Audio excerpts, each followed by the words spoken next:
संयुक्त राष्ट्र सुरक्षा परिषद यानी यूएनएससी की कमान अब भारत के हाथों में आ गई है। 1 अगस्त को भारत यूएनएससी का अध्यक्ष बन गया है और पूरे 1 महीने तक रहेगा। भारत को सुरक्षा परिषद की अध्यक्षता मिलने की टाइमिंग काफी अहम है।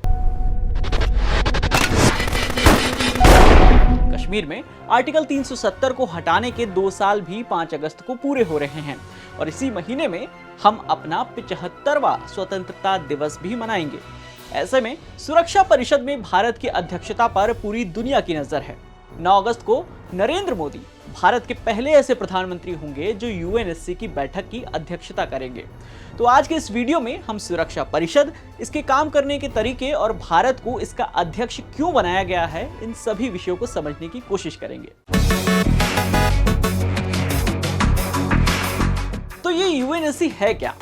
दूसरे विश्व युद्ध के बाद देशों के बीच शांति, सुरक्षा और मैत्रीपूर्ण संबंधों को बढ़ावा देने के उद्देश्य से यूनाइटेड नेशंस की स्थापना हुई। यूनाइटेड नेशन के 6 प्रमुख अंग हैं, जिनमें से संयुक्त राष्ट्र सुरक्षा परिषद भी एक है। इसका मुख्य काम है दुनिया भर में शांति और सुरक्षा सुनिश्चित करना।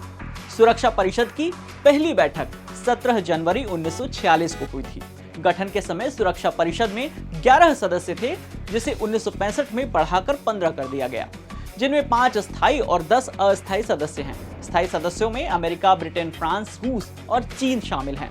स्थायी सदस्यों में से यदि कोई भी देश किसी फैसले से असहमत होता है तो वो वीटो पावर का इस्तेमाल करके उसे पास होने से रोक सकता है। इन 5 स्थायी देशों के अलावा 10 अस्थायी देशों को भी 2 साल के लिए सुरक्षा परिषद में शामिल किया जाता है और इनका चयन होता है क्षेत्रीय आधार पर।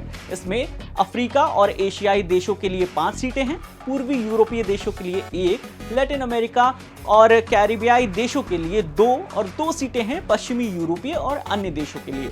किसी भी देश को तभी सदस्य बनाया जाता है जब 2/3 देश उस देश के पक्ष में वोटिंग करते हैं। भारत की बात करें तो ये जनवरी में 8वीं बार सुरक्षा परिषद का अस्थायी सदस्य बना है।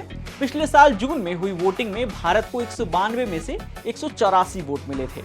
भारत 31 दिसंबर 2022 तक सुरक्षा परिषद का सदस्य रहेगा। तो अब सवाल ये है कि भारत को सुरक्षा परिषद का अध्यक्ष क्यों बनाया गया है? दरअसल संयुक्त राष्ट्र सुरक्षा परिषद की अध्यक्षता हर महीने बदलती रहती है। अंग्रेजी शब्दों के क्रोनोलॉजिकल ऑर्डर में हर महीने सदस्य देश को अध्यक्षता मिलती है। भारत से पहले जुलाई में सुरक्षा परिषद की अध्यक्षता फ्रांस के पास थी और इसके बाद सितंबर में, मतलब भारत के बाद, आयरलैंड को यह जिम्मेदारी मिलेगी।